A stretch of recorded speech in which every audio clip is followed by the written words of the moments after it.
Hello, friends. Welcome to this story dot. My name is Anna, and I am 33 years old.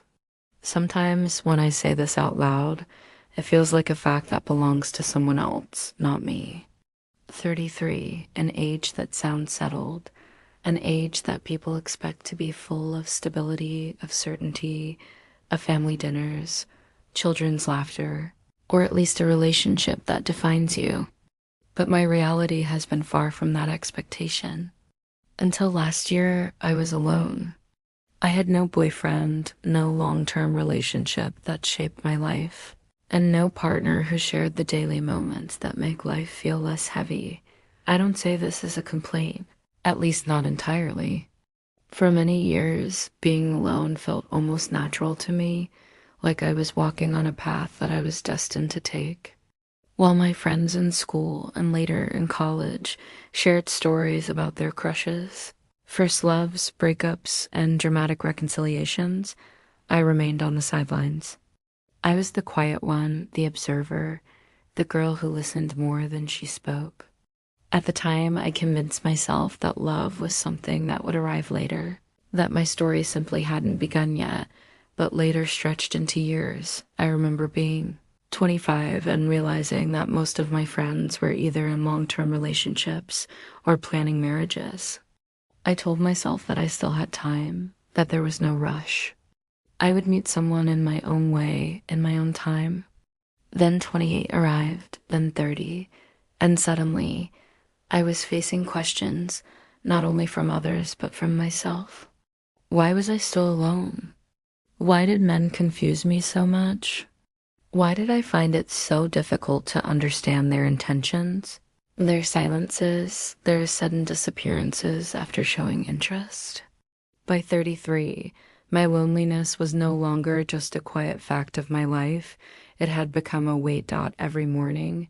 I woke up and felt the silence of my apartment pressing against me.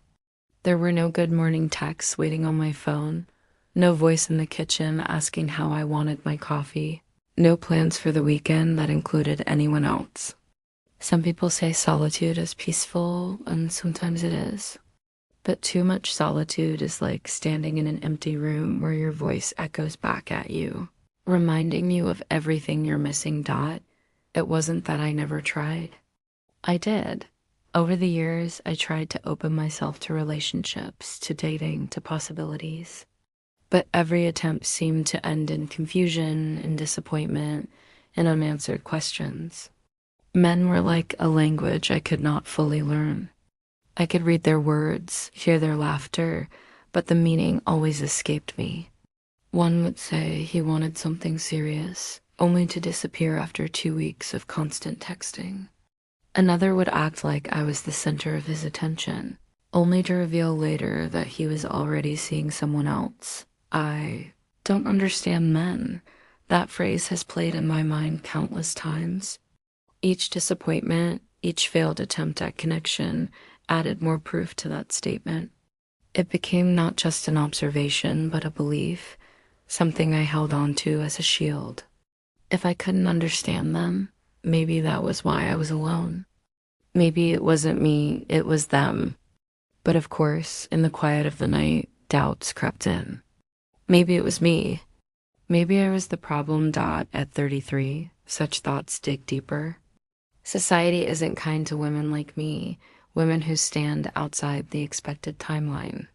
The world seems to measure worth by milestones, marriage, children, anniversaries, celebrated on social media. And when you don't have those milestones, people look at you differently. Some with pity, some with curiosity, some with silent judgment. I could feel it in family gatherings, in the way relatives asked, "So, Anna, when will it be your turn?" Or in the way friends tried to set me up with men they barely knew, as if any man at all would solve the puzzle of my loneliness, but they don't know how it feels inside. They don't know the way. I sit by the window sometimes, watching couples walk by, their laughter floating in the evening air, while I hold a cup of tea that grows colder with every sip. They don't know how birthdays feel when there is no one special to celebrate with, how holidays echo with emptiness when the world around U is full of families and togetherness. It isn't that I'm incapable of love. I know I am capable of it deeply, fiercely, tenderly.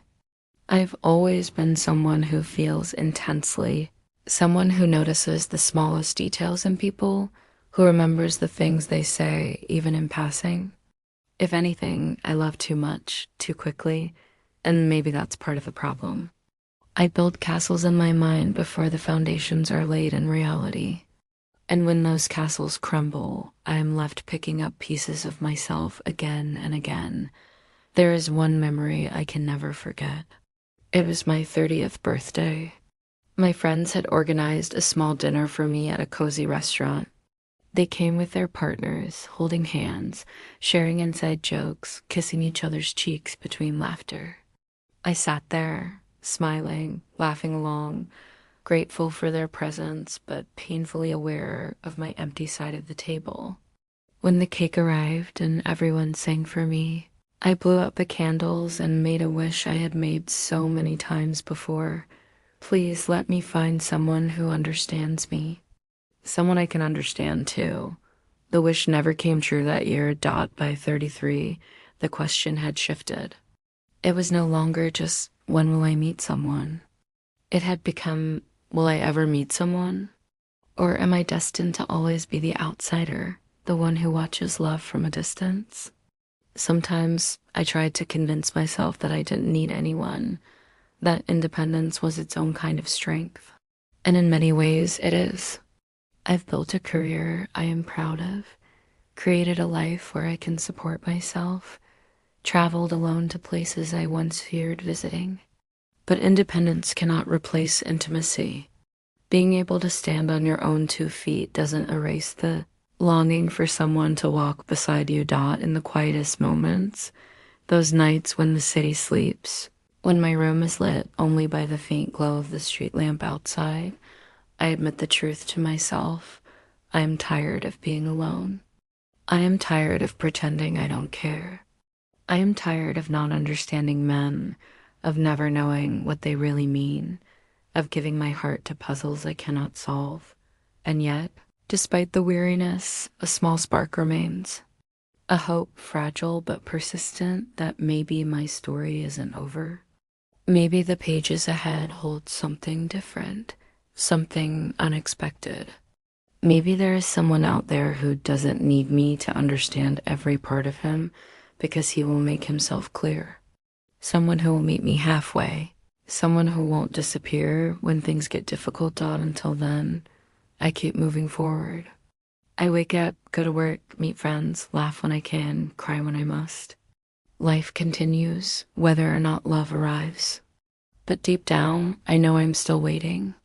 Waiting for something I cannot name, waiting for a chapter that has not yet been written, because even at 33, even after years of loneliness, I believe there is more to my story than silence.